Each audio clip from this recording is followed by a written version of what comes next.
Denardim.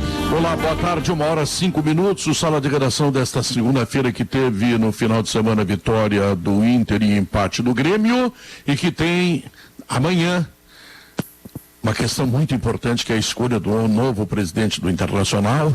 E na quarta-feira, outra questão muito importante, que é o jogo decisivo do Grêmio contra o Santos pela Copa Libertadores da América. Tudo isso em nome da Gimo, a linha mais completa de insetidro. Deixa eu dar uma informação importante, que é da Ruder. Porque a Ruder está selecionando. Quem está à minha disposição? O Guerrinha voltou hoje? Não. Estamos aqui, seu Pedro. Ô, Guerrinha, tá tudo bem contigo, né? Olha aí. Tudo bem, rapaz. Tudo bem. Tudo Guerrinha deu uma arrumadinha no olho, agora tá vendo as gurias mais bonitas, tá mais não foi pra isso não, Pedro. Foi pra ler melhor os boletos. Os boletos. Claro. Pedro, bem. O código de barra. Isso. Pedro, tu sabe que isso, o Guerrinha agora está enxergando o mundo literalmente com outros olhos. Com os olhos renovados e tal. Eu tenho um amigo, se chama Ney Manique, ele é jornalista famoso lá em Criciúma, e ele usava sempre lente de contatos verde, ele é míope, né? E um dia ele foi ao oftalmologista e o cara disse: tu não quer trocar tuas lentes de contato de verde, botar normal, né, transparente? E ele disse: mas são verdes? E o cara disse: sim, são verdes. Ele, durante 20 anos, Pedro, viu o mundo verde e não sabia. Ele via as casas verdes, as pessoas verdes, tudo verde e não sabia. Tu acredita nisso? Ele era daltônico, então, Davi? Hein? Não, ele ficou chocado com isso, que passou 20 anos da vida dele vendo as coisas com outra cor. Mas tu tá insinuando que o Guerrinha viu alguma coisa diferente agora. Não, agora o Guerrinha vai enxergar mais, né? Vai enxergar mais e melhor.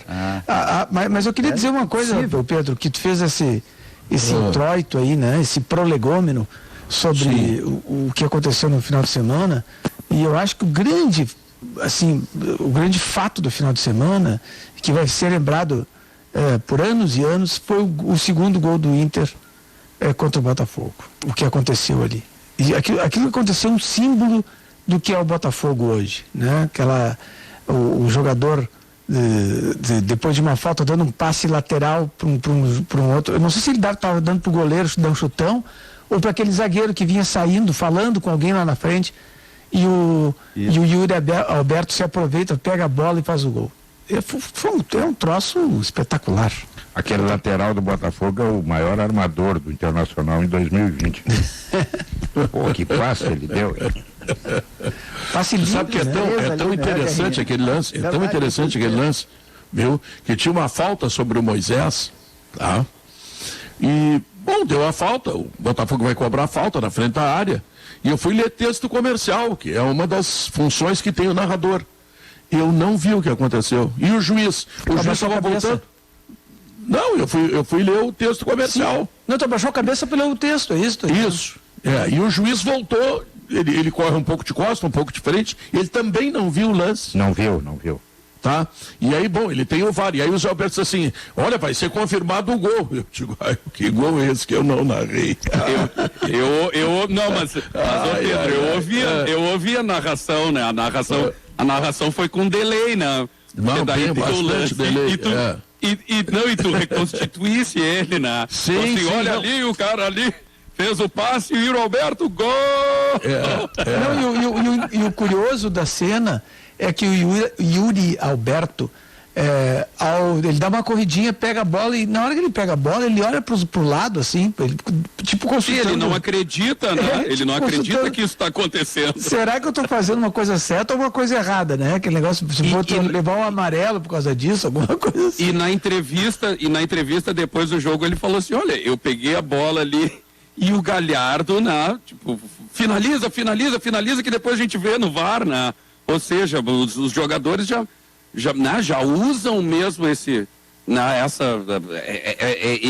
fato do VAR ser depois o abalizador da jogada, né? Então ele porque vamos supor, Marinotti, que fosse uma falta, vamos dizer assim, quer dizer, era uma falta, mas que o cara tivesse jogado com a mão ali, tá? E o Yuri Alberto pega a bola e chuta pro gol, ele levava o cartão amarelo, né? Não é isso? Ou estou enganado? Como é que é? Eu acho que sim. Digamos que o Kevin, que foi o jogador que deu passe, tivesse jogado com a bola com a mão, a bola pro lado, pro goleiro dar um chutão, tá? Quer dizer, a bola não estaria em jogo. E o Yuri Alberto pega a bola e chuta em gol, ele não levaria o cartão amarelo? Levaria porque a bola estava em jogo. Levaria porque o grande erro dele foi que ele pega a bola com a mão, ele bota ela no gramado e aí ele resolve, pelo que eu entendi, ele resolve tocar pro goleiro bater o tiro de meta, tanto que nem olha para Não, eu acho que ele não toca pro goleiro, eu acho que ele toca pro rapaz, aquele zagueiro. O zagueiro. E o zagueiro imaginou, disse, não tem ninguém aqui, vai ficar agora pro goleiro, ele vai escolher a saída de bola. E só que o goleiro estava embaixo do gol. E aí quando viram, aí o peixe já tinha mordido a isca, né? E o Cavalieri é o único que esboça movimento de jogo, porque ele tenta parar o chute do Yuri Alberto. Ele sim tenta fazer a defesa e não consegue. Mas que porque o Cavalieri estava observando o jogo. Ele viu que o cara parou a bola, chutou pro lado e o outro zagueiro que comeu mosca, né? O Cláudio Dísimo tá lembrando. Ele, né?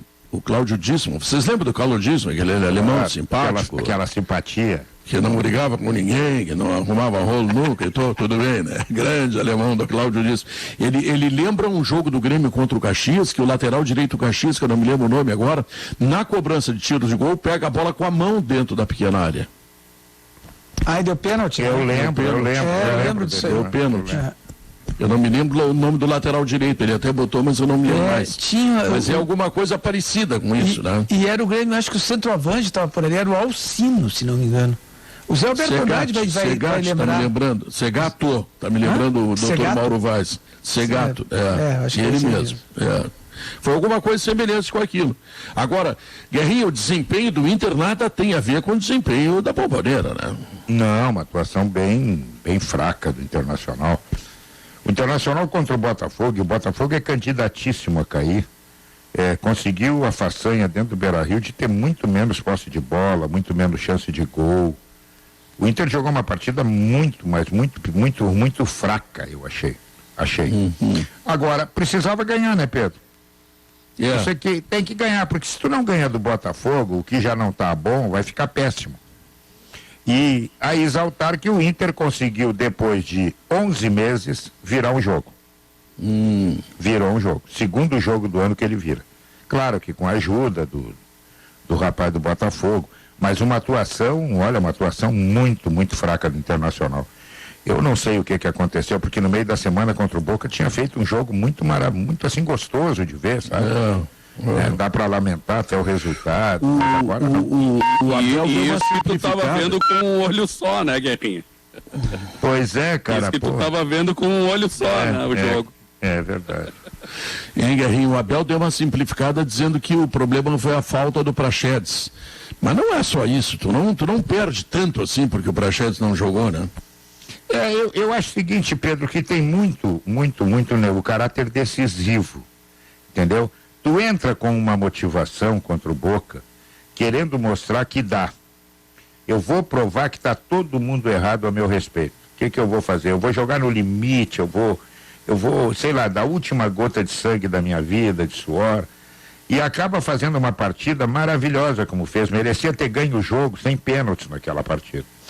Agora não, agora o Inter entrou em campo, eu não estou querendo dizer que entrou desinteressado, mas entrou achando assim, depois do jogo com o Boca, olha, nós vamos ganhar bem, é só fazer o que fizemos lá na Bomboneira. E acabou complicando o jogo, ainda o Botafogo, e o Renato tem razão nisso, né? Nessa hora que tu pega todo mundo desesperado, quem está embaixo precisa fazer ponto, quem está em cima não quer sair dali. Os jogos são muito complicados no retorno. E o Inter quase se complicou, faltou muito pouco para se complicar. Menos mal que ganhou. E aí entrou no páreo de novo para chegar no G5, porque nós teremos G5, não vamos ter G4, vamos ter G5, porque um dos ganhadores da Copa do Brasil será um daqueles que está brigando ali pelo título do Campeonato Brasileiro. Por aí. Bom, agora o Silvio Ferreira, Pedro, o Silvio Ferreira, trabalhou conosco na 0 Hora, que conhece muito futebol, está dizendo que o Kevin, esse que deu passe pro Yuri Alberto, ele foi jogador do Grêmio. Jogou nos aspirantes do Grêmio. Ele veio do Goiás.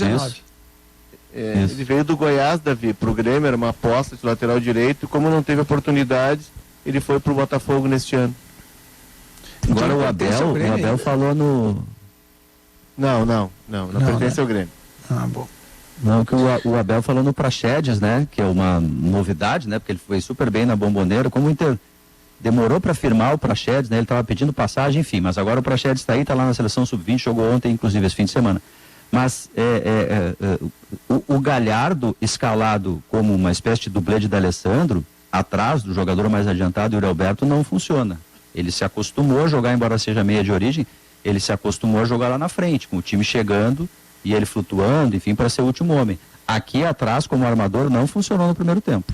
O que não aparenta, funcionou, tanto que teve que mudar no segundo. O que aparenta em relação ao Galhardo é que o Galhardo, no momento, apesar de ser o goleador do Campeonato Brasileiro, responsável, ele inclusive teve um lance no jogo que ele batia com as mãos assim, dizendo assim, puxa vida, o que está acontecendo? A bola não entra, rapaz.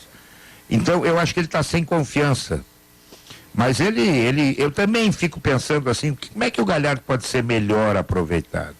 Eu acho que o Galhardo tem que ser o segundo atacante, não o último atacante. Primeiro que ele não é o jogador do drible, né? Ele é o jogador da finalização. Então, o jogador do último lance, ele precisa também ter drible. E eu vejo ele com campo na frente, assim, melhor para ele atuar. Não sei, eu não sei se é só a falta de confiança, mas está sem confiança. Ele está fora do lugar. No primeiro tempo ele jogou muito aqui atrás, né, Léo? No primeiro tempo, especialmente, ele jogou muito aqui atrás, era como meia de articulação mesmo, vinha receber a bola do volante, enfim, e aí ele acabou não dando mecânica pro time. É que tu tira o jogador de um lugar no qual ele está confiante, está acostumado, ele perde a segurança, né? E o Galhardo vinha jogando desde o início da temporada, ou como segundo, quando era com o Guerreiro, ou com a saída do Guerreiro, ele chegou a ser o jogador mais avançado, o atacante. Mas como o Abel não usa dois atacantes, ele usa um só, e aí fica uma grande curiosidade de como ele vai montar o time com o Praxedes. Eu acredito que ele vai sacrificar o Yuri Alberto para a entrada do Praxedes, se ele vai repetir o que usou no Boca, ele vai usar o Lindoso na frente da área, e aí um tripé com o Edenilson, Praxedes, o Patrick de um lado, o Marcos Guilherme de outro. Me parece isso, né? E o Galhardo sente, porque um jogo ele está mais na frente, ele já foi referência, como na Bombonera, agora ele é meia. Teve jogo aqui no Beira-Rio que ele jogou como um meia atacante, ele vai mudando, o Abel muda muito a posição do Mas o Léo sabe muda que muito a ideia de jogo do time também, isso tira a segurança do time. O Léo faz sabe uma que atuação sólida na Bombonera, Davi. Uma formação, e aí chega contra o Botafogo, tu muda, tira a segurança. Mas esse rapaz, o Thiago Galhardo, ele disse outro dia aí, quando as pessoas, um repórter questionou porque ele não vinha fazendo gol, ele disse assim, talvez eu não fosse tão bom quanto vocês diziam e nem sou tão ruim agora quanto vocês estão dizendo. Ele tem razão. Ele quis fazer uma ironia, evidentemente, ele estava fazendo estava sendo sarcástico. Calma, né? Sarcástico, né? Mas ele tinha razão. Ele, sobretudo na posição em que ele atuava, como meia, ele não é um jogador com essas características. E aí, quando ele foi colocado no Inter como um atacante centroavante mesmo, ele se revelou, né? É um jogador que faz gol, ele é muito bom de cabeça, ele é finalizador, ele tem noção de espaço dentro da grande área. É um centroavante, tipo o Diego Souza, que lá em 97 chegou ao Grêmio como volante, foi promovido a meia, depois a segunda atacante, hoje é centroavante e baita centroavante, né? Então esse jogador tem que ser centroavante, ele não tem que ser meia. Mas tem que ter mas além das questões táticas, Léo, tem as questões individuais, assim, Léo, assim, rapidamente. O Rodinei, por exemplo, fez uma grande partida, talvez a partida da vida dele lá em Buenos Aires. Mas no jogo com o Boca ele voltou àquele patamar que a gente está mais acostumado. Aliás. Jogo com o Botafogo. O jogo com o Botafogo, perdão.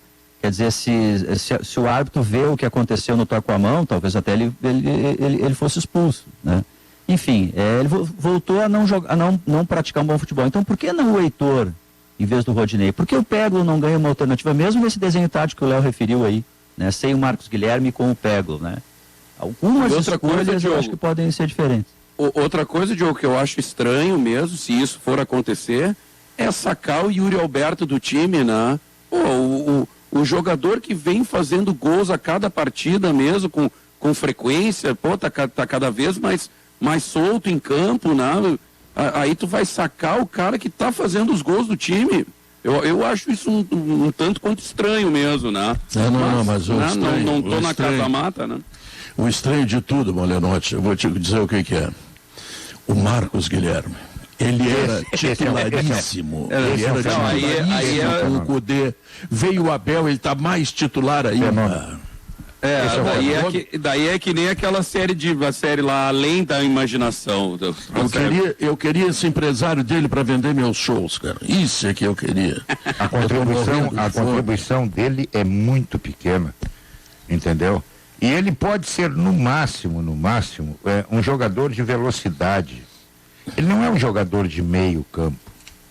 Ele não sabe dar um lançamento.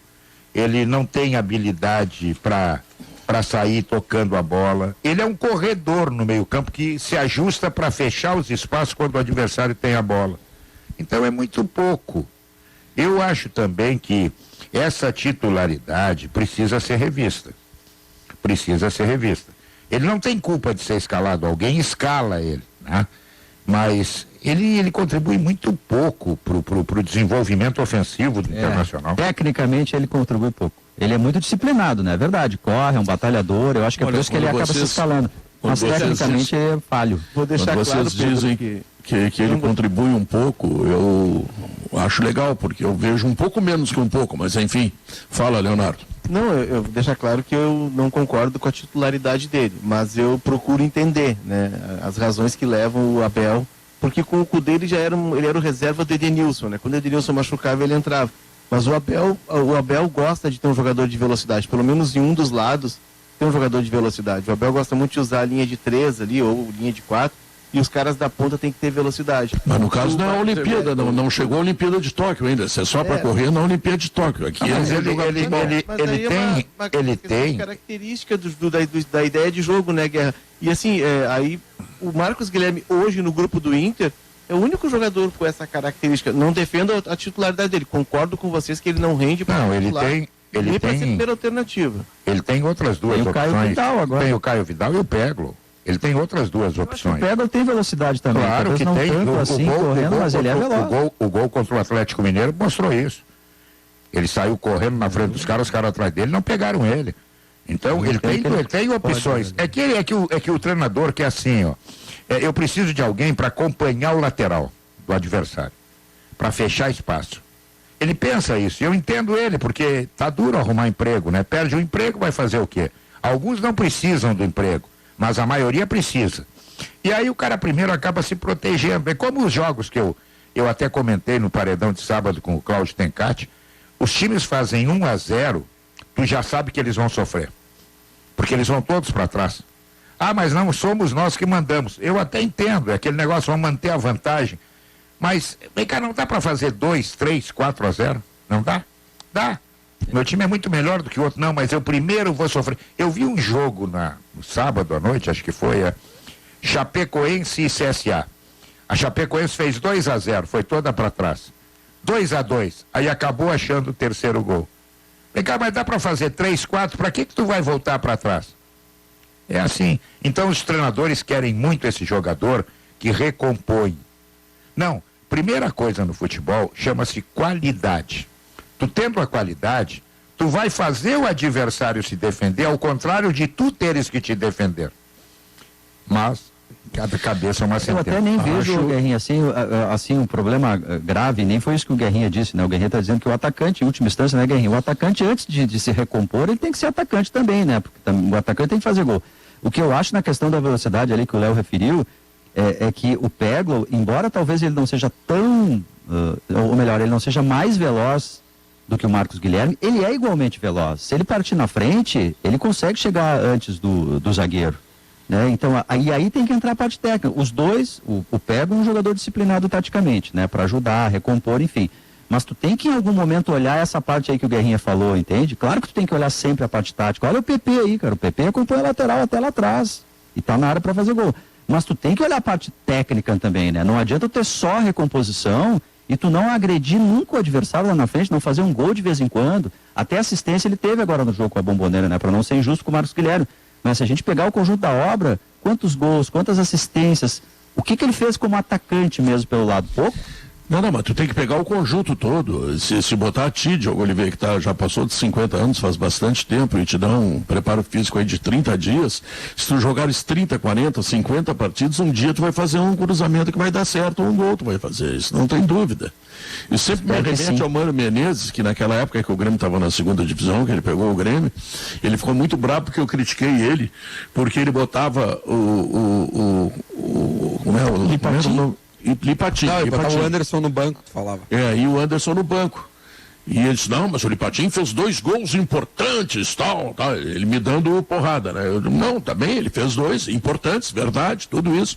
Se fosse o Anderson, talvez tivesse feito 8, 9, né? Mas, enfim. Pedro, tu imagina que naquele time que jogou lá a Batalha dos Aflitos, Anderson e Lucas Leiva. Lucas Leiva estavam no banco. No banco, como são as coisas. No banco de Nunes e Lipatinho. E o Lipatinho estava jogando. Exatamente. Pedro? Eu tenho a impressão, o Sala de Redação existe há todo esse tempo que existe, com o sucesso que faz, porque é um programa de debates, inclusive na chamada lá na Voz do Domingos. Mas era muito melhor. Debates esportivos. Mas tu vai começar a explicar porque tu vai querer discordar de alguém. Mas era muito melhor. Um momento muito melhor. Toda essa conversa para discordar da gente. Viva o debate, democracia. Vamos ver quem vai levar. Não precisa soprar, Maurício, entra mordendo já. Vamos ver quem vai levar. Sabe aquela busquinha?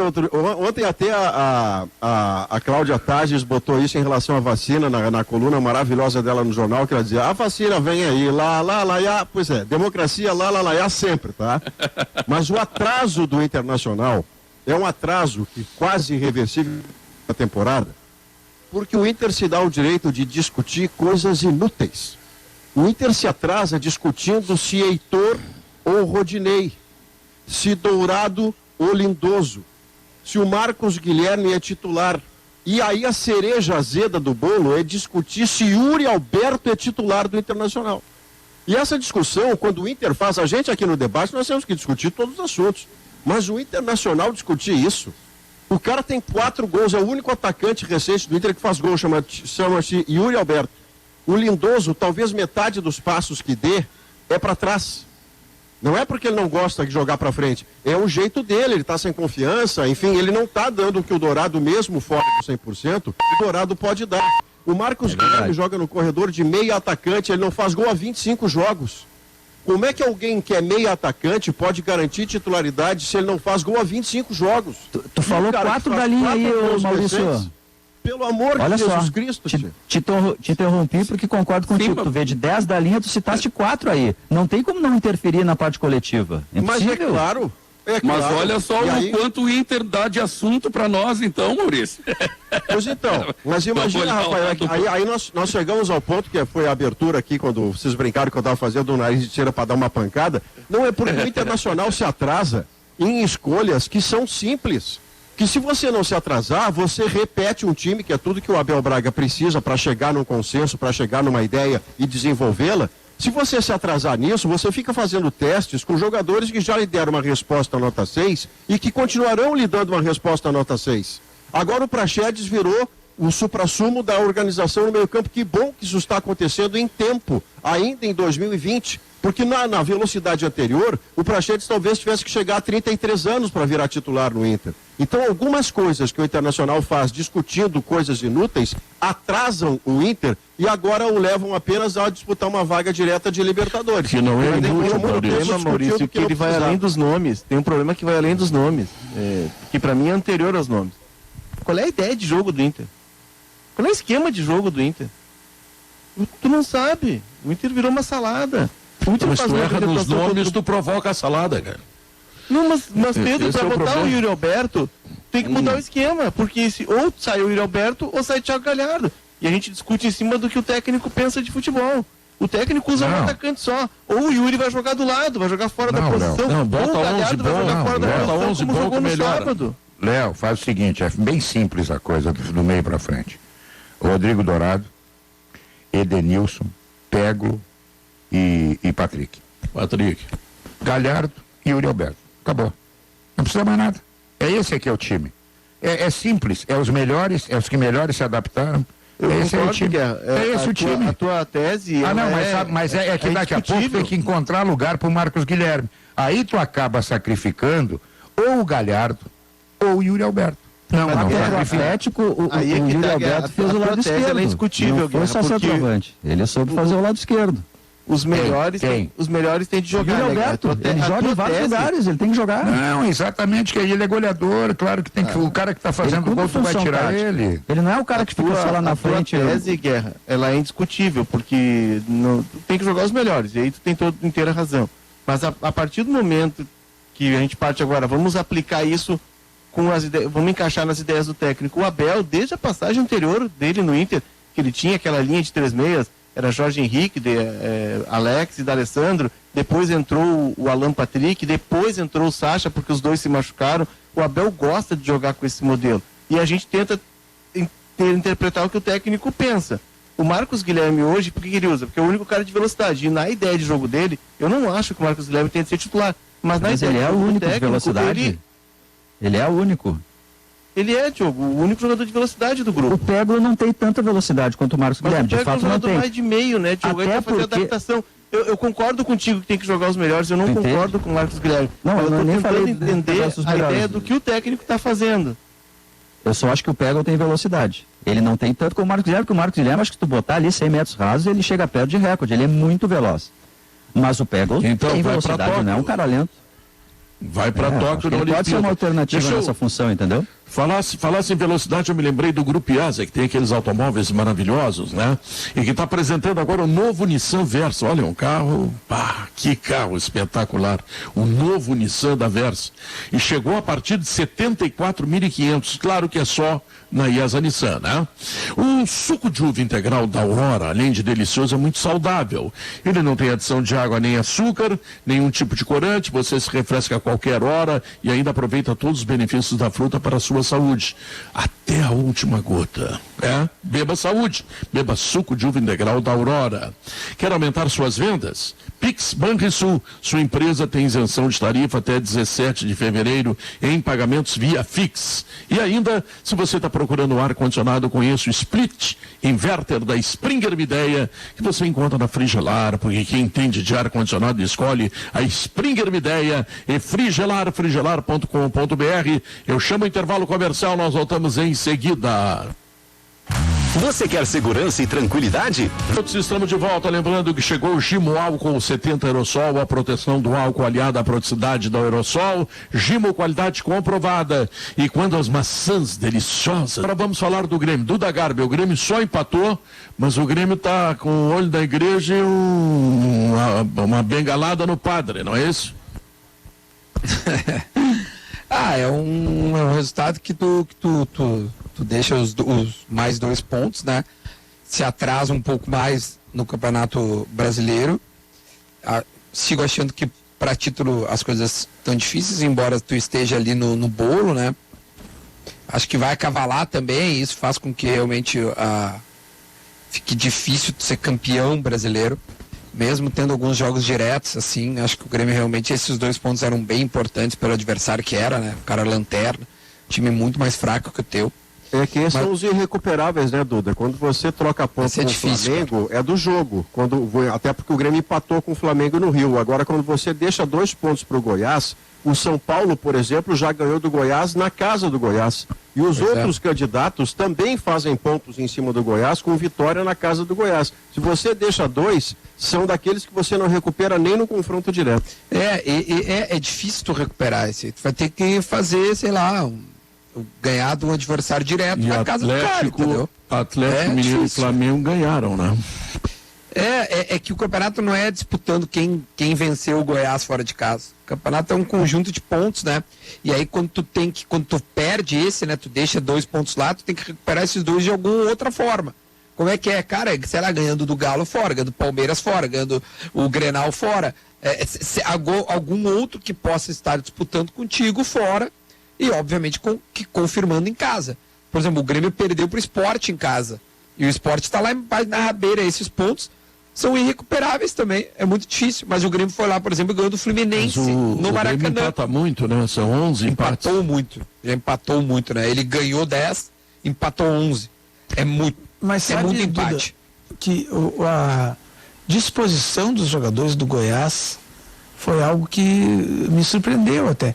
Por exemplo, o Inter enfrentou outro time na zona do rebaixamento, o Botafogo. O Inter não chegou a jogar bem, tá? Mas o Botafogo era desanimado, é um time desanimado. A gente não via, assim, algum tipo de confiança no Botafogo, tá? Até porque é um time grande, que está lá embaixo e tal. Mas no Goiás houve empenho, concentração. É que o Goiás, nos últimos 5 jogos, ele tem 2 vitórias e 3 empates. Então, eles acenderam a chama de tentar escapar do rebaixamento. Né? Ele ganhou o clássico local na segunda passada e imediatamente antes tinha vencido também. Mas vai cair igual, a tesão lá. Vai cair igual. Vai cair com Viagra, mas vai cair. Botafogo e Curitiba caem também, Guerrinha. Aí fica uma vaga aberta para você brincar com o Sport, com o Vasco, especialmente esses 2 candidatos, né? Tem uma vaga aberta, tem outras 3 que o Sedex já chegou. O campeonato, é verdade que é um campeonato diferente que nós estamos vendo aí, né? O Flamengo, por exemplo, empatou com o Bragantino no Maracanã. O São Paulo não ganhou do Bahia no Morumbi. O Atlético não ganhou do Sport no Mineirão. Então, são esses. Agora, eles conseguem, na maioria das vezes, e o que está fazendo a diferença é isso, terem muito menos empates do que o Grêmio teve. Eu entendo o drama do Renato. O Renato faz questão de enfatizar toda hora que o Grêmio está em 3 competições, realmente está. E ele precisa daqui a pouco se definir onde é que está mais perto de ganhar, né?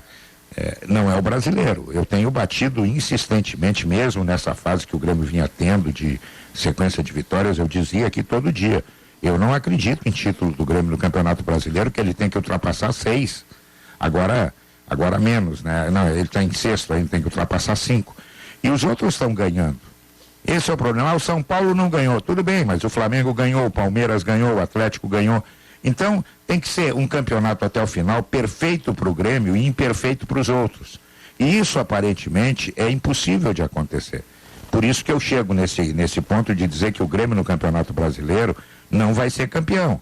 O Grêmio faz muito bem em priorizar Copas. Ele está próximo disso. Mesmo estando em desvantagem com o Santos, o jogo está aberto. O Grêmio muito provavelmente vai fazer gol na Vila. E fazendo gol na Vila, ele está no páreo. Então, e a Copa do Brasil? Bom, a Copa do Brasil é outra conversa, é contra o São Paulo. O São Paulo não é essa Brastemp que se acha, né?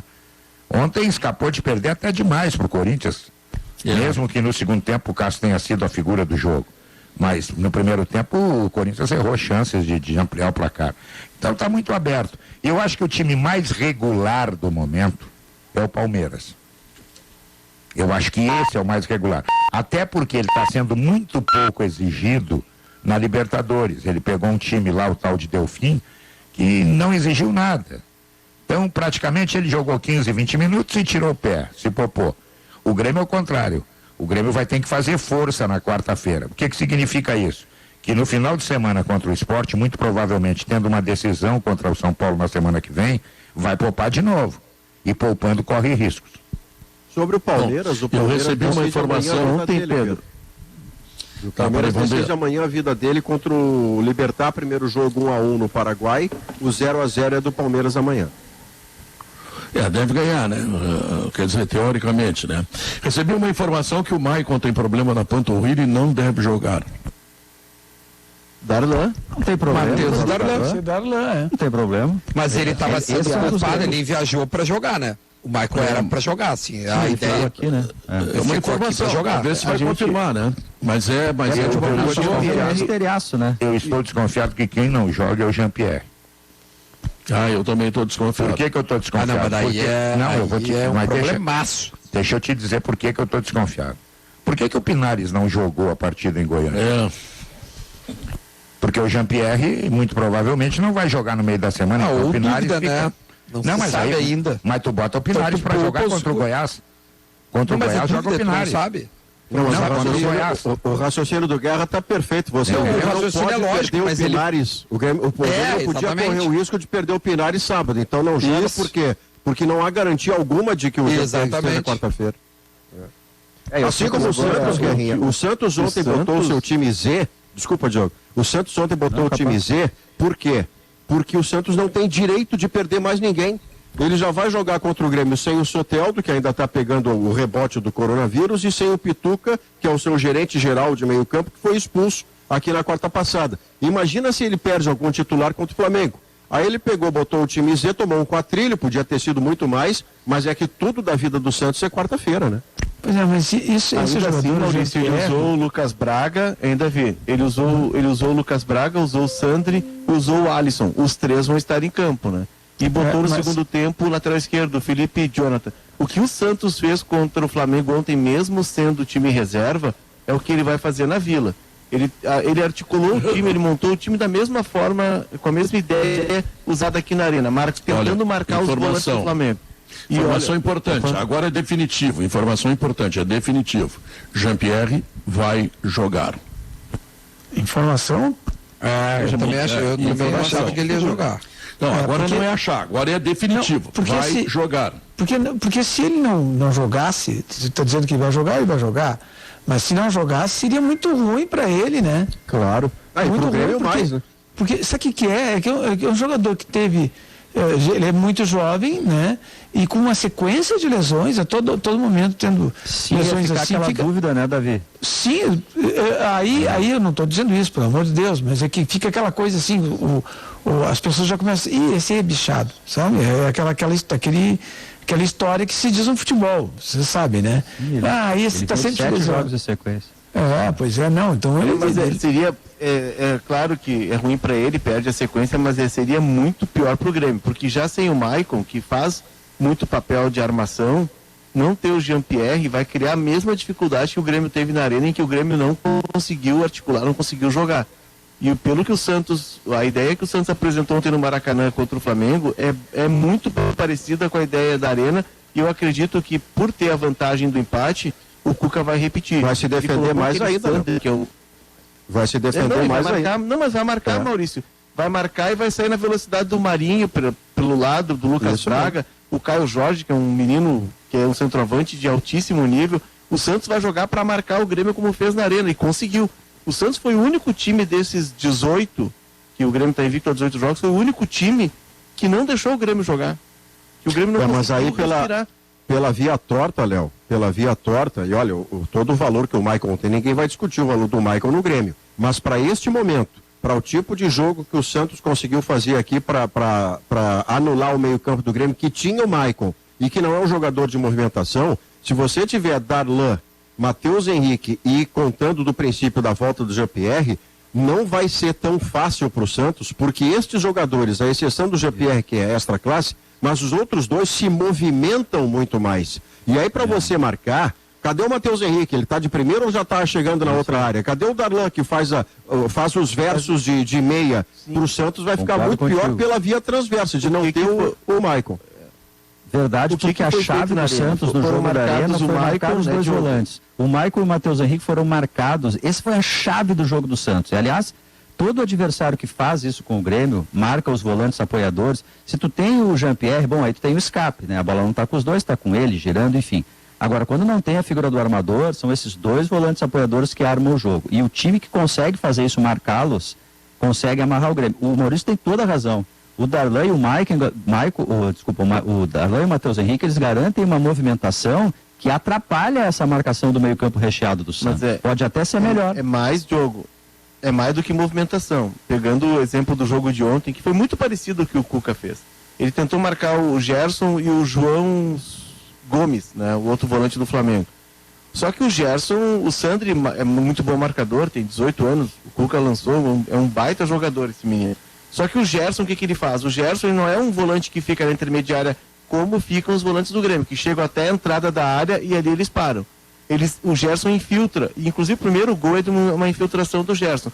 Os volantes do Grêmio vão ter de ter essa função. Outra questão, o Cuca colocou um zagueiro, Wagner Leonardo, que da lateral esquerda para marcar o Everton Ribeiro. O que fez o Everton? Ele veio para o meio e aí criou superioridade numérica no meio campo. E aí baratinou aquela marcação do Santos. O PP vai precisar fazer isso. O Luiz Fernando não consegue. O Luiz Fernando é um jogador mais de flanco. Mas o PP, que já tem o hábito de vir para o meio, ele tem de ser quase que um meia e deixar o lado pro Diogo Barbosa. E aí o Grêmio no meio-campo pode ter superioridade e criar o espaço a partir dos passes do Jean-Pierre, que o Pedro disse agora que vai jogar. Mas então está mais ou menos resolvido, porque o Diogo Barbosa já vem ocupando o flanco e o PP vem entrando por dentro, né? Acelerando o processo que o Renato fez com o Everton. A gente viu demais já o PP fazendo gol como meia central, dando assistência, entrando dentro da área.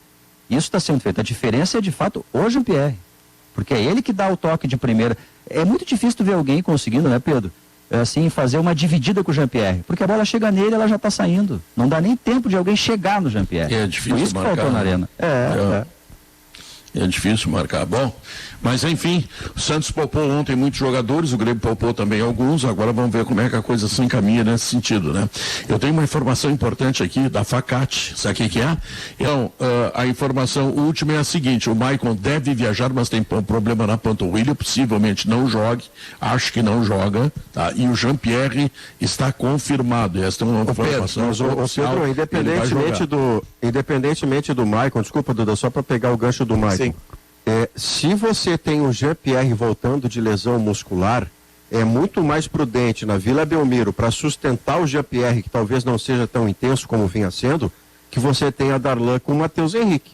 Se você tiver o Jean-Pierre voltando de lesão muscular e o Maicon com a fragilidade física e médica recente, aí o meio-campo do Grêmio, diante da combatividade que o Santos vai ter, o meio-campo do Grêmio poderia ter muito problema para jogar e para marcar quando o Santos viesse no contragolpe. Então, se é um Jean-Pierre voltando de lesão muscular, Darlan e Matheus Henrique é a melhor dobradinha. Bom, então o Papai do Céu está pensando no Grêmio, né? Me sopraram aqui, Pedro, que o Pinares pode jogar pelo lado direito. Isso faz sentido. Isso faz sentido. Desgosto da ideia. Não desgosto da ideia. Só para avisar. Agora, lado direito tinha que ser o Ferreirinha, né? Que é um jogador que tem futuro, que tem ousadia, que faz o diferente. Às vezes ele erra, normal, ele é um guri. Às vezes ele erra, tem uns que erram sempre. Tem uns que erram, exatamente. E nesse jogo contra o Goiás, ele estava ansioso demais. O Grêmio tem que estava ansioso demais. O Grêmio tem que utilizar pelos lados do campo jogadores voltados para o ataque. Primeiro, porque o Grêmio precisa fazer gol. Se o Grêmio não fizer gol, está fora. Segundo lugar, onde é o escape do Santos? É pelo lado do campo. É com Pará e Marinho e o lateral esquerdo que também se projeta. Bom, tu tendo dois jogadores voltados para o ataque, abertos pelo lado, tu já vai colocar uma dúvida nos laterais do Santos se eles podem ou não podem sair. E o Grêmio precisa botar o Santos dentro do seu campo para buscar o gol. Ele não pode deixar o Santos gostar do jogo, adiantar a marcação, marcar o Grêmio na intermediária do Grêmio, dentro do campo do Grêmio. Por quê? Porque aí o gol vai ficar mais distante. Não podem ter certeza que o Cuca, que de bobo não tem nada, vai policiar o Jean-Pierre, olha, muito em cima, com aquele marcador, um na sobra.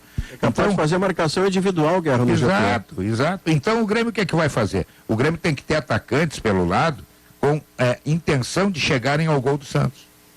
Agora, se tu botar o Pinares não é atacante do lado do campo, né? Com todo o respeito. Não, ele é mais do lado do que do meio. Na seleção chilena e na Católica, ele jogava como o Luiz Fernando joga no Grêmio, pela direita aberta. Mas, Léo, no jogo do Chile contra o Peru, ele começou, ele tem essa queda mesmo de vir pro lado direito, mas ele começou com meia central ali, né? O Chile jogou no 4-2-3-1, ele foi camisa 10, ele começou com meia central.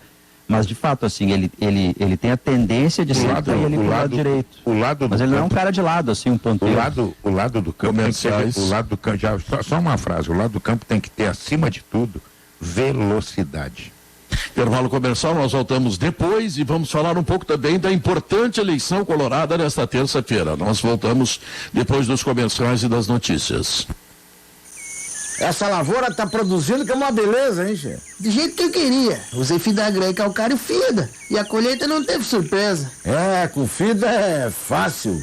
Se é fácil. Agora, sem fida é... Fumeta. Fajuto. Fraco. Feia coisa. É o que o pessoal diz. Com fida é fácil. Sem fida é... Na construção civil e no agronegócio, com fida é fácil. Sem fida é... A Aurora é a vinícola mais premiada do Brasil e continua sendo cada vez mais reconhecida. Dessa vez, com a Aurora Reserva Chardonnay, que entrou para o Guia 5-Star Wines da Vinitaly com 90 pontos, o maior evento de vinhos da Itália. Uma grande notícia para todo mundo que adora um bom vinho. Aurora, a vinícola mais premiada do Brasil.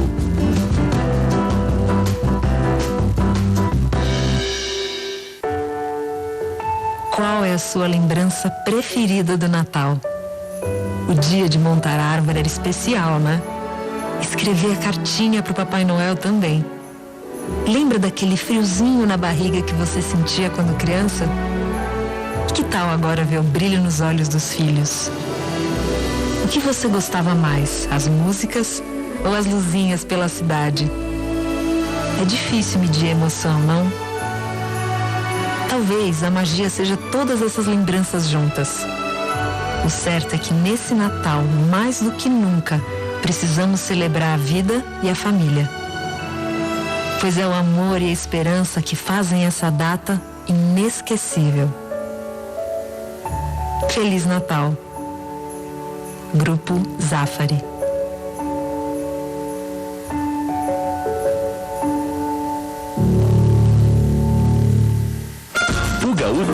Estamos de volta, 2h04. Lembrando mais uma vez, a Ruder está selecionando. Não teve novidade. O ambiente político do Inter parece até irônico, mas ele viveu a 48 horas da eleição o seu dia mais tranquilo, né, mais sossegado. Não, o candidato José Aquino Flores de Camargo obteve a liminar na justiça, porque as instâncias no clube elas haviam se esgotado, né, com o recurso na comissão eleitoral. O Inter não vai recorrer dessa liminar. O Inter deveria recorrer porque a justiça notifica o Inter, já que o Conselho Deliberativo não tem um CNPJ próprio. O Inter avisou que não vai recorrer. Então a cédula eletrônica, que a eleição é totalmente online amanhã, ela vai ter José Aquino Flores de Camargo contra Alessandro Barcelos. O resultado deve sair pouco depois. São 65 mil associados, Pedro, aptos a votar, o que faz do Inter o 24º colégio eleitoral do Rio Grande do Sul, se o Inter fosse uma cidade. Eu acho que houve bom senso e mais do que isso, houve cuidado. As chapas resolveram não judicializar mais, ou seja, deixa assim, concorre os dois, estamos conversados. Porque aquele que entrasse na justiça, ele certamente seria visivelmente condenado pelos torcedores que querem uma solução. Eles não querem briga na justiça, eles querem saber quem é o presidente do Inter a partir de 1º de janeiro, que será conhecido amanhã. O mais importante, uma batalha judicial, Maurício, uma batalha judicial poderia se arrastar e poderia criar um vácuo de poder no clube. O mandato do presidente Marcelo Medeiros é até o dia 31. E se a justiça determina que para tudo e vamos resolver, o clube tem que resolver internamente em seu conselho, e só a partir disso a eleição continua. E se isso fica, nós estamos entrando quase em período de recesso. O ano está acabando. E se isso fica para janeiro, quem assume o clube? Mas o mais importante, Léo, é que ao invés disso ser uma trégua, que isso seja, mais importante para colorados e coloradas, claro, né? É que ao invés de ser uma trégua, isso seja sinal de uma pacificação no clube, que não significa não haver oposição. Significa que quem perder vai fazer uma oposição em cima de ideias das quais discorde, de medidas tomadas pela nova direção, das quais discorde, mas não uma oposição sistemática, raivosa, ressentida, seja qual for o vencedor, seja qual for o perdedor. A melhor notícia para o Internacional é o que aconteceu agora, ou seja, não se vai mais à justiça, a eleição vai ser entre os dois originais. O mais importante é que seja sinal de que depois disso haverá civilidade no trato. Situação que governa, oposição que faz oposição quando entenda que seja justo. Mas tem uma coisa mais. Só como trégua não adianta, Pedro. Tem uma coisa mais importante, Maurício. Quem vai decidir é o sócio colorado, aquele que sustenta o clube. Porque a gente não vai imaginar que os diretores são os donos dos clubes. Não, eles são tão dono do clube como é o associado, que paga, que bota a sua mensalidade, que decide a vida financeira do clube e vai decidir a vida política. Então, senhores colorados, são 65 mil associados. Quer dizer, tem voto para todos os cantos, em todos os lugares. Muita gente do interior já me perguntou, vem cá, o que tu acha? Eu digo, eu não acho nada, tu decide e estamos conversando. O presidente de clube, Pedro, o presidente de clube é igual ao síndico de prédio. ele tem os mesmos direitos que eu tenho, com a obrigação de me servir bem. Isso mesmo. É isso mesmo. Aí, Pedro, é uma sugestão que fica, e dá tempo ainda para o associado do Inter, e muitos também me perguntam, qual é o melhor, quem que tu acha? Porque a gente percebe que o torcedor ele não acompanha a política do clube como deveria. Isso faz parte de um processo de maturidade dentro desse cenário em que o sócio vai escolher o seu presidente. Até um tempo atrás, quem escolher o Conselho Deliberativo ficava muito restrito a um grupo, né? Um grupo bastante selecionado de conselheiros ali que resolviam. Agora é o sócio. O sócio tem como dever, como obrigação, pesquisar, olhar os programas dos dois candidatos, ver qual tem um projeto de longo prazo, como pensa o futebol, como pensa a categoria de base, como pensa o patrimônio. O Inter tem questões decisivas para os próximos anos. Tem a questão das torres, né, que essa gestão do Marcelo Medeiros está deixando um legado muito positivo, né? O João Pedro Lamana Pai fez um trabalho espetacular, ele regularizou a área do CT, o Inter tem o CT para ser construído, ele está andando o processo das torres do Beira-Rio, né? Na Câmara de Vereadores já está numa última etapa, deve ir à votação. Tem a questão do Gigantinho que precisa ser votada. O Gigantinho hoje é um elefante para o Inter, o Gigantinho só dá prejuízo para o Inter, ele dá um prejuízo de R$300 mil por ano. Mas já está encaminhado, né? Já tem contrato com duas produtoras, mas tem que aprovar no conselho, Pedro. Não foi aprovado ainda. Não, o projeto ele está pronto, né, o contrato está sendo elaborado, a minuta está sendo elaborada e o Inter inclusive contratou o mesmo escritório que fez o contrato com Andrade Gutierrez do Beira-Rio, porque é um contrato complexo, são 20 anos de parceria. Então isso precisa andar para que o clube possa rentabilizar a partir do seu patrimônio. Então o associado ele precisa pesquisar, ele precisa saber como se posiciona cada candidato e qual é o projeto dele, não para agora, mas para 3, para 5, para 10 anos, para que o clube não fique mais dependente de nomes. O Inter precisa, e o Grêmio, todo clube grande, de um planejamento estratégico e trocando as pessoas, aquele planejamento siga. Parece que a coisa mais importante que o Inter tem daqui pela frente, e o trabalho do João Pedro Lamana Paiva é extremamente importante nisso, é a construção das duas torres, que para os ambientalistas seria tapar o Guaíba, para o Inter seria a salvação financeira do clube. Me dá mais detalhes sobre isso aí. Eu acho isso aí na boa. A ideia, é uma agressão. Pedro. É uma agressão. Não é nem necessário, sabe? Existe espaço horizontal para isso.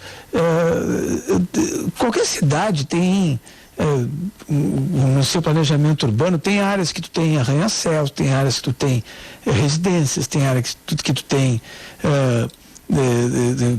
digamos parques, né? Tem que ter uma lógica nisso. Bom, tudo bem, se Porto Alegre decidir que ali vai ter arranha-céus, eu topo, mas tem que ter uma ordem nisso, entende? Mas já tem arranha-céu no shopping ali, já tem arranha-céu que está subindo agora, onde era o estaleiro Sota, terá mais 2 arranha-céus. Pois isso que eu estou dizendo. Então a gente tem que ver o que as pessoas querem para a cidade, para Porto Alegre. Não é só uma luta de ambientalistas contra construtores, não é isso. Eu acho que os dois têm suas razões. É bom que construções bonitas, imponentes, sejam feitas na cidade, isso é muito bom, ótimo. Tem que ter uma preocupação ambiental, claro que tem que ter uma preocupação ambiental, mas isso tudo tem que saber assim, que tipo de cidade que Porto Alegre quer ser. Eu não estou dizendo, assim, não vou carimbar, dizer assim, é péssimo levantar 2 torres ali. Mas é isso que Porto Alegre quer. Olha, então vão ser só essas 2 torres e depois não vai ter mais torre. Sabe, tem que ter um critério. Sim, a Câmara de Vereadores pode aprovar e pode aproveitar e aprovar isso. Já foi discutido em comissões, já foi discutido tem uma comissão da prefeitura que reúne líderes comunitários, que reúne autoridades, já passou por esse processo, já foi para a Comissão de Constituição e Justiça da Câmara, que aprovou, e agora está para ir a plenário. E precisa ser até o dia 20, eu não sei, acho que não vai dar tempo, porque essa legislatura acaba no dia 20. A questão das torres, elas são 2 torres, uma de 80 metros e outra de 130, que seria a mais alta do Rio Grande do Sul. Uma seria residencial, inicialmente a outra comercial, teria restaurantes, lojas embaixo. E o Inter daria contrapartidas. Construiria um pier ali no Parque Gigante, uma marina pública, reformaria o asilo Padre Cacique, um posto de saúde em uma região periférica da cidade, alargamento da José de Alencar, tem outras melhorias que agora não estou me lembrando. O que pensa o Inter? Isso eu já conversei até inclusive com o presidente Marcelo Medeiros. O plano do Inter é criar uma SPE, uma sociedade de propósito específico, e vai ser uma outra empresa. Quem vai gerir as torres vai ser uma outra empresa. Vou sugerir um nome aqui, a Torres Coloradas, tá? Aí o Inter quer comprar o Adroaldo Guerra Filho, jogador Adroaldo Guerra Filho. Aí o Inter vai na Torres Coloradas, pega o dinheiro emprestado. Esse o Inter não tem dinheiro, esse é craque. Não, mas olha só que legal que é o plano do Inter, Pedro. Aí o Inter vai na Torres Coloradas, que é uma empresa à parte, e isso, eu quero 10 milhões para comprar o Guerrinha. A Torres Coloradas empresta para o Inter e vira parceira no jogador. Quando o Inter vendeu o Guerrinha por 40 milhões, eles dividem o lucro. Ou seja, a gestão das torres, ela vai ser a parte do clube. Porque havia, isso desde o tempo da gestão do Giovanni Luigi, havia um grande receio dos dirigentes que esses imóveis virassem, por exemplo, pagamento de luvas para jogadores. Em questão de 5 anos, o Inter não teria mais um apartamento, não teria mais uma loja. Então, é criar uma empresa paralela para gerir isso e para ela ser parceira do Inter. É interessante. Bom, e tem que ser decidido até o dia 20 agora, e tem alguém entrar nessa legislatura, né? Tem movimentação. Na semana retrasada até publiquei isso, ela foi aprovada na CCJ. E agora está para entrar em plenário. O Lamana Paiva tem fé de que isso, e aí há muita costura, muita conversa, tem fé de que isso entre em votação ainda neste ano na Câmara. Agora, independentemente disso, Pedro, que é um plano extraordinário de médio e longo prazo do Inter, muito bem explicado pelo Léo, mas de novo em relação a candidatos à presidência. Não há muito tempo a essa altura em relação a sócios, né, para o máximo da transparência, todo mundo vai dizer o que quer, o que não quer, em palavras muito rápidas, porque a eleição é amanhã. Mas posta a eleição e decidida a eleição, para quem for o presidente, ele vai ter que ser transparente do primeiro discurso em diante, não só com a sua torcida, não só com colorados e coloradas que vão ter uma expectativa muito factível, ou devem ter uma expectativa factível do seu presidente, do que o Inter poderá fazer no ano que vem. Mas também os profissionais que o Internacional for tentar contratar para diretor executivo do futebol, eventualmente para ser o CEO, eventualmente para ser o treinador, todas essas pessoas precisam estar devidamente informadas com a máxima transparência o que o Inter pode em 2021. Quais são os seus limites financeiros, o que está pactuado, o que é possível fazer, qual será o aproveitamento da base, seja por estratégia, seja por necessidade, porque do contrário, se houver ruído de comunicação de novo, e o treinador disser, eu não sabia que era desse jeito, aí abraço. A grande verdade é que precisa acabar o ranço, o ódio, entendeu? Isso está muito difícil, né, claro, entendeu? A gente tem, eu volto a dizer, a gente tem um exemplo aí recente do lado gremista, Odoni, Kofi Odoni, e o Grêmio acabou como? O Grêmio acabou passando uma época triste, uma época preocupado com outras coisas e com reflexo no futebol. Então, o ranço, o ódio, eles precisam acabar amanhã às 17h01, depois que encerrar a votação. Aí, todos são colorados. Eu concordo plenamente com o que o Maurício colocou. Tem divergências de ideias? Coloca. Tem divergências da maneira que está sendo conduzido? Coloca. Agora, sistematicamente, ela só traz prejuízos. Então, isso precisa mudar. Se você quer ter um gramado sempre em dia e cuidar do jardim com mais facilidade, então você tem que conferir os... Estamos de volta com Sala de Redação, 2h21. E atenção, gremistas, eu vou antecipar o time que vai enfrentar o Santos na quarta-feira. Vamos lá? Se alguém tiver alguma coisa em contrário, por favor. Vanderlei, o goleiro. Vitor Ferraz, Kahneman, Jeromel, Diogo Barbosa, tem aí nenhuma surpresa. Meio campo, atenção, meio campo. Matheus Henrique, Darlan, Jean-Pierre. E o ataque, atenção para o ataque, Luiz Fernando, Diego Souza e PP. Eu concordo que Renato deve fazer essa escalação, porque a minha expectativa de que o Ferreira pudesse jogar, que é a mesma do Davi, pelo que entrega de diferente, pela surpresa que seria, O Renato desfez, eu estava na transmissão no sábado passado e na coletiva pós-jogo houve uma pergunta, por que Ferreira e não Luiz Fernando? E ele classicamente disse, porque me parece que nesse momento o Luiz Fernando entrega mais do que o Ferreira. Ora, se ele disse isso ainda no sábado, é porque quarta-feira que vem ele vai usar a mesma estratégia. O Ferreira entrou e não chegou a ser o cara que fez 1-0 o gol dele, não teve gol da vitória, passe dele. O Ferreira não teve essa dimensão no jogo. Então, por tudo que eu ouvi depois contra o Goiás, do que o Renato tem feito e a informação do Pedro de que o Jean-Pierre joga, e é a melhor informação para gremistas em geral, eu tenho a impressão que o time é esse mesmo, Pedro. Vai ser exatamente o que você disse. E será o melhor time, Duda? Duda. Não temos. Davi, fala tu então. Eu acho que é o melhor time. Tô aqui. Aí, vai lá, Duda. Tava lavando agora, né? Tava lavando o melhor time, perguntou. Desculpa, pode falar. Não, tava. Pedrão te perguntou se era o melhor time essa escalação que ele deu aí, que é aquela força máxima do Ele nem ouviu a escalação, fala a verdade. Não ouvi mesmo, tava fora e voltava, voltava. Com Kahneman, Jean-Pierre e o Luiz Fernando na direita.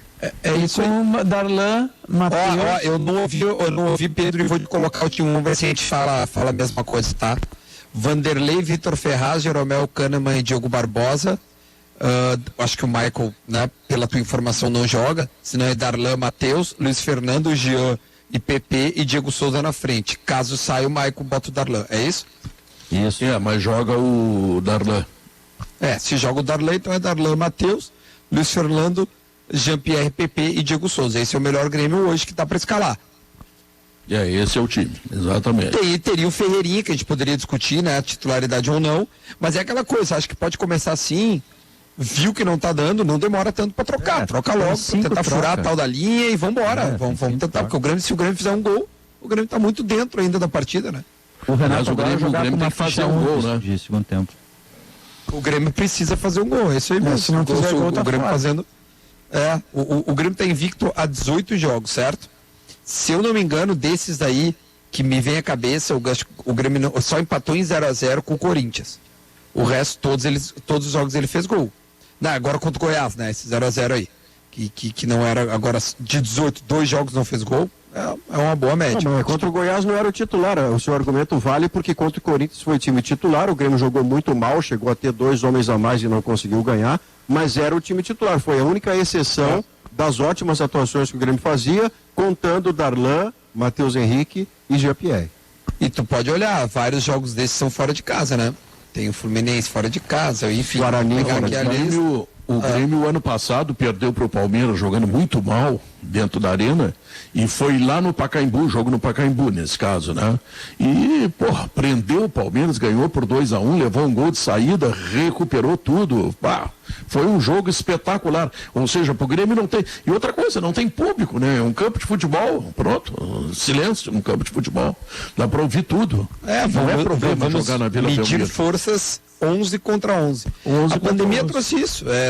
Sem torcida é 11 contra 11. É poder de concentração. É querer mais que o adversário. Igualar em raça e vontade. E aí tem que vencer na técnica. O Inter foi a Minas Gerais e empatou com o Atlético. Ou seja, não fez muita diferença. O Inter foi na Bomboneira, não apenas ganhou do Boca, como deu um chocolate no Boca. Significa dizer o seguinte, a Bomboneira não fez diferença. E agora veio jogar contra o Botafogo. Né? Claro, veio jogar contra o Botafogo sem torcida. Não jogou nada, ganhou meio na marra, mas ganhou, pronto, está resolvido o problema. Então não está fazendo muita diferença o local. E o Grêmio está lembrando muito desse episódio da vida do ano passado, quando perdeu para o Palmeiras aqui e deu, olha, o Grêmio não deixou o Palmeiras fazer nada naquele jogo lá. E se você quiser botar uma visão mais otimista ainda, o que o Grêmio precisa fazer quarta-feira é o que a LDU fez sem ter Jean-Pierre, né? Ganhar de 1-0 na Vila, por exemplo. Mas aí, Maurício, eu acho que o Santos se assoberbou. O Santos é outra coisa, mas a missão do Grêmio é a mesma. 2-0. Agora, o Pedro falou da torcida, né? Nesse final de semana assistiu 2 jogos do Campeonato Inglês, o clássico de Manchester e um dos clássicos de Londres, que era Tottenham e Crystal Palace. Tem 2.000 torcedores no estádio, né? A Inglaterra está liberando para 2.000 torcedores. Cara, já dá uma diferença. No jogo de ontem do Crystal Palace, eles empatam o jogo, passa o segundo tempo todo em cima e empatam o jogo, tipo 40 do segundo tempo. E aí o jogador vai comemorar diante da torcida e os torcedores vêm, se aglomeram e eles querem comemorar com os jogadores. Logo já vem seguranças e empurram os torcedores até para evitar aglomeração, contato, porque a massa não se segura no jogo, muita eletricidade. Mas com 2.000 pessoas, como já muda o ambiente do jogo, é impressionante. Eu assisti esses jogos também e fiquei cabreiro durante algum tempo, quando ouvi que eram permitidas 2.000 pessoas, né? Eu digo, mas vem cá aí, como é que é isso aí? É quem compra primeiro? Como é que é? Não, é sorteio. Não, Guerrinha. Ouvi o cara falando na TV, sorteio. Eu digo, mas como, parei, sorteio? O cara ainda tem que ter sorte para ir assistir o jogo. Porra, mas aí... Tu quer ver? Tem que ganhar pelo menos o jogo, né, Guerrinha? Já que vai continuar isso com essa segunda onda? Eles já estão vacinando. A Inglaterra começou a vacinar já, né? A Inglaterra começou a vacinar. Está tudo muito bem impactuado lá para esse retorno. Mas tem que cuidar, não pode deixar aglomerar agora. Cuidar sim, mas 2.000, onde cabem 50.000 pessoas, você ter 2.000 com uma ideia de vacinação em andamento, que é tudo que não temos aqui ainda, mas isso é assunto para outra vez. O mundo já começa a ir numa direção que nós sequer começamos a dar o primeiro passo, mas isso também é outro assunto. Mas lá na Inglaterra as coisas já estão pactuadas nesta direção, né? O Marcos Souza escreve aqui no... viu, Davi? O nosso ex-colega Marcos Souza escreve aqui que Londres não vai mais permitir torcida. A cidade voltou para a fase 3, mesmo com a vacinação. Então, daqui a pouco vai ter um recuo. Mas no caso da vacinação não fez diferença ainda, né? Ainda. Vacinaram 10 claro. caras. A vacinação vai resultar bem mais tarde. Os Estados Unidos começaram hoje, inclusive. Exato. Então vocês vão se vacinar que eu vou terminar o programa, tá? Diz aí o que tu quer dizer, Leonardo. Então, só para finalizar, no caso do Crystal Palace, que é uma... Davi, não faz assim. Que é uma ideia legal para os clubes copiarem aqui. Os torcedores que foram os 2.000 escolhidos foram aqueles que tiveram mais assiduidade nos jogos do time nos últimos anos. Aqueles caras mais frequentes foram premiados com um desses 2.000 lugares. É bonito. Antes de tu terminar, Pedro, deixa eu dar uma notícia aqui. Terminou ontem o Campeonato Gaúcho de Futsal Feminino. E tem um time, Celemaster de Uruguaiana, que é pentacampeã. Meu amigo, não é brincadeira isso. Não é brincadeira. Pentacampeã, Celemaster de Uruguaiana. Te confesso que eu tenho curiosidade de ver esse time jogando, viu? Uruguaiana teve nesse final de semana a Califórnia da Canção, que certamente foi acompanhada atentamente por Maurício Saraiva, né? E Davi Coimbra, não tenho dúvida disso. Bom, tava lá o meu amigo Kleiber Rocha também, que canta, né? Isso. Eu não fui porque eu estou impossibilitado, né?